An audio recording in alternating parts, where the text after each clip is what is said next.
Hello guys, good morning. Follow mo ako pag nakarelate ka dito ha. Ang daya no? Bakit kaya minsan ang daya ng mundo no? Sadyang may mga taong hindi ma-appreciate yung effort mo. Hindi nila nakikita yung sakripisyo mo. Akala nila okay ka lang palagi. May mga tao na kahit ginagawa mo na yung lahat para sa kanila, alam mo naman sa sarili mo hindi ka nagkulang.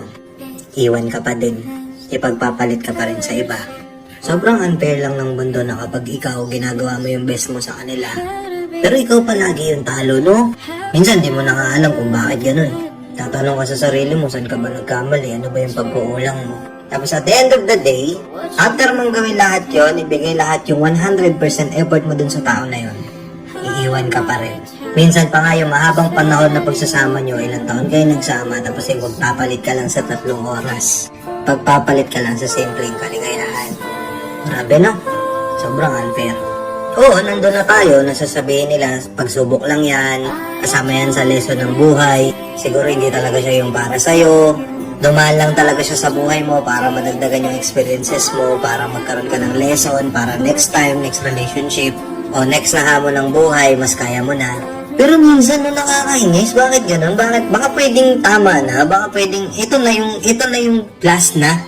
Kasi parang puro lesson na lang, no? Kailangan pa bang umabot sa punto na susuko ka na, hindi mo na kaya, babagsak ka na, dadapa ka na, gagapang ka na, bago ba talaga ibigay yung para sa'yo? Tapos ito pa nakakainis dito. Ito sigurado makaka-relate ka dito. Kadalasan pa dun sa mga taong hindi na-appreciate yung efforts mo. Ikaw pa yung sisisihin nila sa huli.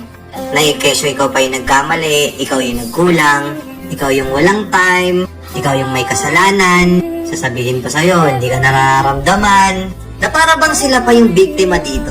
Like, hello, ako yung hirap dito, ako yung nag-effort dito, ako yung nagbibigay ng lahat ng kaya ko binibigay ko, tapos ako yung hindi nasusuklihan, tapos bakit ganun, bakit ikaw pa yung parang biktima? Grabe no? Minsan mapapaisip ka, ano ba? Ganito pa talaga yung nakalagay sa libro ng buhay ko? Na-provide ako ng provide, effort ako ng effort, tapos pagka okay na sila, nakuha na nila yung gusto nila, pero nakaulit. Ni thank you, wala. Ni konting appreciation, wala. Basta wala na.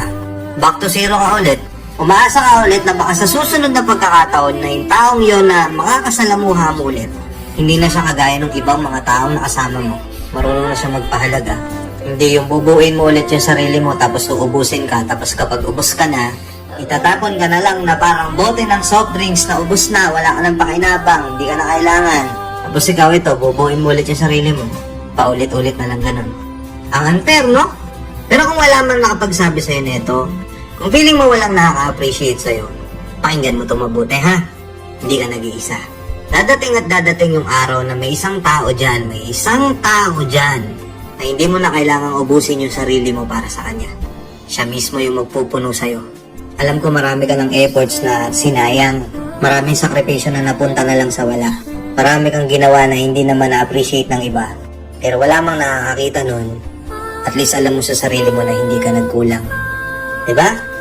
Follow mo ako pag na-relate ka ha. Let's go.